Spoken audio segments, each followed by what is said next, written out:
అదే RTV app వార్తల్ని క్షణాల్లో చదివే అవకాశం ఉంటుంది. ఒక న్యూస్ పేపర్, ఒక టెలివిజన్ ఛానల్ మీ చేతుల్లో ఎప్పుడూ ఉంటాయి. కాంగ్రెస్ ప్రభుత్వం ఏర్పడితే ఇల్లు లేని నిరుపేదలందరికీ కూడా ఇందిరమ్మ ఇళ్ల పథకం ద్వారా ఇళ్ల మంజూరు చేస్తామంటూ గతంలో కాంగ్రెస్ పార్టీ హామీ ఇవ్వడం జరిగింది. ఇప్పుడు కాంగ్రెస్ పార్టీ అధికారంలో ఉన్నటువంటి నేపథ్యంలో నిరుపేదలందరికీ కూడా ఇల్లు ఇచ్చేందుకు ఇందిరమ్మ ఇళ్ల సర్వే ప్రక్రియ అయితే 3 రోజుల నుంచి కొనసాగుతుంది. ప్రతి ఇంటికి వెళ్ళేసి మున్సిపాలిటీ సిబ్బంది, అదే మహబూబ్నగర్ పట్టణంలో మున్సిపాలిటీ సిబ్బంది, గ్రామాలలో పంచాయతీకి సంబంధించినటువంటి సిబ్బంది అంతా కూడా వివరాలు సేకరిస్తున్నారు. గతంలో ప్రజాపాలన దరఖాస్తుల్లో భాగంగా ఇల్లు లేని వారి వివరాలన్నీ కూడా అప్పుడు అధికారులు తీసుకోవడం జరిగింది. దానికి సంబంధించి మహబూబ్నగర్ పట్టణంలోని పాతూరు దగ్గర వివరాలు సేకరిస్తున్నారు. ప్రస్తుతం మనతో పాటు అధికారులు కూడా ఉన్నారు. చెప్పండి, ఎట్లా జరుగుతుంది సర్వేలో ఎటువంటి వివరాలు తీసుకుంటున్నారు? ఒక 20 మినిట్స్ అట్లా పడుతుంది ఒక్కొక్క ఇంటికి సర్వే చేయడము. వాళ్ళ ఇంటి స్థితిగతులను చూసి మేము శాంక్షన్ చేస్తాం, ఎలిజిబుల్లా ఇన్ఎలిజిబుల్లా అని. అంతే. ఎన్ని ఇయర్స్ నుంచి ఉంటున్నారు లోకల్, ఏమేమి డాక్యుమెంట్స్ తీసుకుంటున్నారు? డాక్యుమెంట్ ఉంటే డాక్యుమెంటు, ప్రాపర్టీ ట్యాక్స్ ఉంటే, ఎలక్ట్రిసిటీ బిల్లు ఏదైనా, ఇంకా వాళ్ళు పట్టా ఉంటే పట్టా, సాదా బైనామా ఏవైనా ఉంటే కూడా అవన్నీ యాక్సెప్ట్ చేస్తున్నాము. యాప్ ఇచ్చారు, ఇందిరమ్మ ఇల్లు యాప్లో చేస్తున్నాం. బాగానే వస్తుంది. ఒక్కొక్కసారి కొంచెం డిలే అవుతుంది, లేట్ అవుతుంది, తర్వాత ఓకే అవుతుంది. ఒక రోజులో 30 అట్లా చేస్తాం. అంటే గతంలో ప్రజాపాలన దరఖాస్తులు తీసుకున్నారు, అప్పుడు కొంతమంది ఇటువంటి రిసిప్ట్లు వాళ్ళంతా కూడా వారి దగ్గర పెట్టుకున్నటువంటి పరిస్థితి. కాబట్టి ఇటువంటి రసీదు ఉన్న వాళ్ళకేనా, లేని వాళ్ళకి కూడా డీటెయిల్స్ ఆటోమేటిక్గా వస్తున్నాయి? ఉన్న వాళ్ళకే. ఈ రిసిప్ట్ లేకపోతే రాదు. ఈ రిసిప్ట్ ఉన్న వాళ్ళకే. లేదంటే ఆధార్ నెంబర్ కూడా మేము చెక్ చేసి చూస్తాం, ఒకసారి ఓపెన్ అయితే ఇంక చేసేస్తాం. అంటే ఒకసారి యాప్లో ఆధార్ నెంబర్ కొట్టగానే వారి డీటెయిల్స్ మొత్తం అన్నీ వచ్చేస్తాయి. ఇంటి నెంబరు, వాళ్ళు ఎక్కడుంది అంత మొత్తం దీంట్లో లొకేషన్ గూగుల్లో మొత్తం వచ్చేస్తుంది. వాళ్ళ ఫ్యామిలీ డీటెయిల్స్ మొత్తం కూడా వచ్చేస్తుంది. ప్రజెంట్ ఇప్పుడు వారి దగ్గర నుంచి ఎటువంటి వివరాలు తీసుకుంటున్నారు? వాళ్ళ దగ్గర నుంచి అదే Aadhaar card, electricity bill, documents ఉంటే డాక్యుమెంట్స్, ఏ ఉంటే అవి.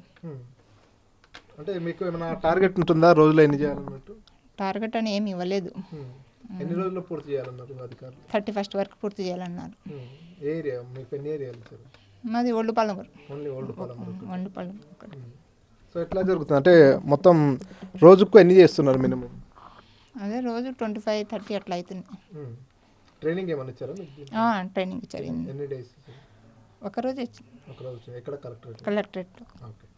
సో ఇది దాదాపుగా ఒక రోజంతా కూడా కలెక్టరేట్లో ఈ ఇందిరమ్మ ఇళ్ళకు సంబంధించినటువంటి యాప్పై ట్రైనింగ్ ఇచ్చారు. యాప్లో ఎవరైతే లబ్ధిదారులు ఉంటారో వారికి సంబంధించినటువంటి ఆధార్ కార్డు నెంబర్ కొడితే పూర్తిగా వారికి సంబంధించినటువంటి అన్ని డీటెయిల్స్ వస్తాయి. ఎందుకంటే గతంలో ప్రజాపాలనలో భాగంగా వారందరి దగ్గర నుంచి దరఖాస్తులు తీసుకోవడం జరిగింది. ఆ దరఖాస్తుల్లో ఉన్నటువంటి వివరాలన్నింటినీ కూడా ఆన్లైన్లో నమోదు చేశారు. కాబట్టి ఆన్లైన్ నమోదు చేసినటువంటి డాటా ఏదైతే ఉందో అదంతా కూడా ఒక్కసారి ఆ యాప్లో ఆధార్ కార్డు నెంబర్ ఎంట్రీ చేయగానే వారికి డీటెయిల్స్ వస్తున్నాయి అంటున్నారు.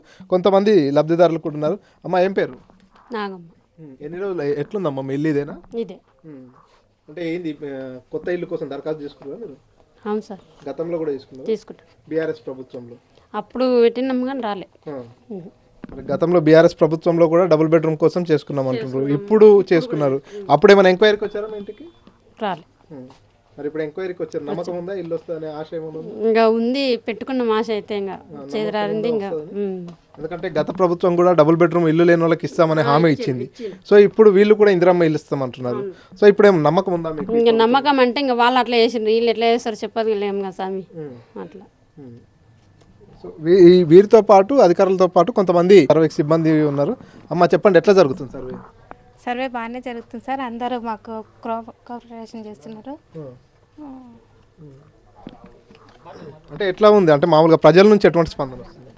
ప్రజల నుండి అయితే బాగానే వస్తుంది. ఇండ్లు మెయిన్ ప్రిపరేషన్ అంటే ఇండ్లు కూలిపోయిన వాళ్ళకు, పెంకుటిల్లు ఉన్న వాళ్ళకు మాత్రం ఫస్ట్ ప్రిఫరెన్స్ ఇస్తున్నాము. తర్వాత కొంచెం చెత్తులు అవి ఉన్న వాళ్ళకు తీసుకుంటాం, వాళ్ళది కూడా ఇంకా సర్వే చేస్తాము. ఫస్ట్ విలేజ్ చేసినాక ఫస్ట్ లేని వాళ్ళకు ఇల్లు రావాలని మేము కృషి చేస్తున్నాము. మీరు ఇందిరమ్మ కమిటీ సభ్యులు? అవును సార్. ఎంతమంది ఉంటారు ఒక కమిటీ సభ్యులు? 5 మెంబర్స్ సార్. ఈ ఏరియాకి సంబంధించిన అంటే ఇక్కడికి వచ్చేటటువంటి సిబ్బందికి ఏదైనా డౌట్లు ఉంటే క్లారిఫై చేయడమా మీ డ్యూటీ ఏంటమ్మా ఇక్కడ? ఎవరు వచ్చినా, ఏ అధికారులు వచ్చినా మేము వాళ్ళ వెంబడి ఉండి వాళ్ళకి ఏ డౌట్, ఏ ఇల్లు ఎక్కడ ఉంది, ఎవరు ఇల్లు ఎక్కడ ఉంది, వార్డు రూట్ చెప్పడానికి మేము ఇంకా ఏ ప్రాబ్లం ఉన్నా మేము చెప్తాం. ఒకవేళ ఇల్లు లేని వాళ్ళు ఉంటే ఇప్పుడు పెంకుటిల్లు పాడుబడ్డటువంటి ఇల్లు ఉంటే ఒక ఇంటి దగ్గరికి వెళ్ళి చేస్తున్నారు. ఇల్లు లేకుండా కిరాయిలలో ఉండేవారు ఉంటారు, వారి దగ్గర కిరాయిలో అంటే వాళ్ళకు అడుగుతున్నాం ఫ్లాట్ ఉందా లేదా అని. ఒకవేళ ఫ్లాట్ ఉందంటే వాళ్ళ ఫ్లాట్ దగ్గరికి వెళ్ళి ఫోటో దించుకుంటున్నాం, డాక్యుమెంట్ ఉంటే ఆ డాక్యుమెంట్ కూడా మేడం వాళ్ళు తీసుకొని అప్లోడ్ చేసేస్తున్నారు సార్. ఓకే, ఇంకొంతమంది లబ్ధిదారులు కూడా ఉన్నారు. అమ్మ చెప్పండి, మీ ఇంటికి కూడా వచ్చారా సర్వేకు? వచ్చారు, ఇచ్చారా డీటెయిల్స్? ఉన్నాయి, ఇచ్చారు. ఏమేమి డీటెయిల్స్ తీసుకున్నారమ్మా? అదే ఆధార్ కార్డు, కరెంటు బిల్లు అవన్నీ తీసుకొని రాసుకొని ఇచ్చారు. ప్రజాపాలన అదే చిట్టు ఉంటే అవుతుంది అని స్టాంపు కూడా వేసిండ్రు. మరి అవుతుందేమో చూడాలి. నమ్మకం అయితే గట్టి నమ్మకం ఉంది. అది మొత్తం పడిపోతుంది సార్, అవతల ఉంది, ఒకసారి చూడండి. అంటే గతంలో బీఆర్ఎస్ ప్రభుత్వం ఉన్నప్పుడు కూడా డబుల్ బెడ్రూమ్లు ఇస్తామన్నారు, అప్పుడు అప్లై చేసుకున్నారా మీరు? అప్లై చేసుకున్నాం సార్, వస్తుంది అన్నారు. ఎంక్వైరీ కూడా వచ్చిర్రు, వస్తుంది అవుతుంది అని చెప్పి 2-3 సార్లు వచ్చిర్రు కానీ కాలేదు సార్. వచ్చిన వాళ్ళకే వచ్చినాయి డబల్ బెడ్రూమ్లో ఒక్కొక్కరికి ఒక ఇంట్లో 2-3 వచ్చినాయి కానీ పూర్తి లేని వాళ్ళకి ఎవరికి రాలేదు సార్. అప్లై చేసినాం కానీ రాలేదు సార్. ఈసారి వస్తుందని గట్టిగా నమ్ముతున్నాం. అంటే గత ప్రభుత్వం కూడా దరఖాస్తులు తీసుకుంది, ఇంటికి వచ్చి ఎంక్వైరీ చేసింది. ఇప్పుడు కూడా వీళ్ళు దరఖాస్తులు తీసుకున్నారు, ఈ ప్రభుత్వం కూడా ఇంటికి వచ్చి ఎంక్వైరీ చేస్తుంది. మరి వీరి మీద నమ్మకం ఉందా? మీకు ఇల్లు వస్తుంది అంటే నమ్మకం ఉంది సార్, ఎమ్మడెమ్మడే అవుతుంది కదా. ఇంతకుముందు మాట ఇచ్చినట్టే చేసిరు, ఇప్పుడు కూడా ఎంక్వైరీ చేస్తారు కదా, అవుతుందని నమ్మకం ఉంది సార్. 0 బిల్లు, కరెంట్ బిల్లు కానీ గ్యాస్ కానీ ఇవన్నీ అవుతున్నాయి కదా సార్, ఇది కూడా అవుతుందని గట్టి నమ్మకం ఉంది సార్. మొన్న కూడా ఎంక్వైరీ చేసిపోయారు సార్, అందుకే నమ్ముతున్నాను సార్. అదే గులకరణ సారీ అది కూడా చేసిరు కదా, ఇది అవుతుందని నమ్ముతున్నాను సార్. ఖచ్చితంగా కావాలి సార్. సో చూస్తున్నాం ఇక్కడ ఉన్నటువంటి లబ్ధిదారులు అయితే కొంత ఆశలు ఉన్నాయి. ఎందుకంటే వారందరూ కూడా గతంలో బీఆర్ఎస్ ప్రభుత్వ హయాంలో కూడా ఇల్లు లేని నిరుపేదలు కాబట్టి డబుల్ బెడ్రూమ్లకు దరఖాస్తు చేసుకున్నటువంటి పరిస్థితి. అప్పుడున్నటువంటి ప్రభుత్వం కూడా నేరుగా వీరి ఇళ్ళ దగ్గరకు వచ్చేసి ఎంక్వైరీ కూడా చేసినటువంటి పరిస్థితి. కానీ బీఆర్ఎస్ ప్రభుత్వంలో వీరికి డబుల్ బెడ్రూమ్లు రాలేవంటూ కూడా ఇక్కడ ఉన్నటువంటి వాళ్ళంతా చెప్పుకొస్తున్నటువంటి పరిస్థితి. కానీ కాంగ్రెస్ ప్రభుత్వం మీద కొంత నమ్మకం ఉంది. ఎందుకంటే 0 కరెంట్ బిల్ ఇస్తామన్నారు, అది అమలవుతుంది. అదేవిధంగా 500 సిలిండర్ అన్నారు, అది కూడా ఇంప్లిమెంట్ అయ్యేటటువంటి పరిస్థితి ఉంది. కాబట్టి డబుల్ బెడ్రూమ్ల ప్రక్రియ ఎంక్వైరీ కూడా జరుగుతుంది. కాబట్టి ఇది కూడా అవుతుందనేటటువంటి ఒక ఆశ ఉంది. ఖచ్చితంగా ఈ ప్రభుత్వం అయినా మా పట్ల కొంత సానుకూలంగా ఉండాలి. ఇప్పటికైనా ఇల్లు లేని నిరుపేదలందరికీ కూడా ఎంక్వైరీ చేసినట్లుగా ఇళ్ల నిర్మాణం చేసి ఇవ్వాలంటూ కూడా ఇక్కడ ఉన్నటువంటి లబ్ధిదారులు కూడా కోరుతున్నటువంటి పరిస్థితి.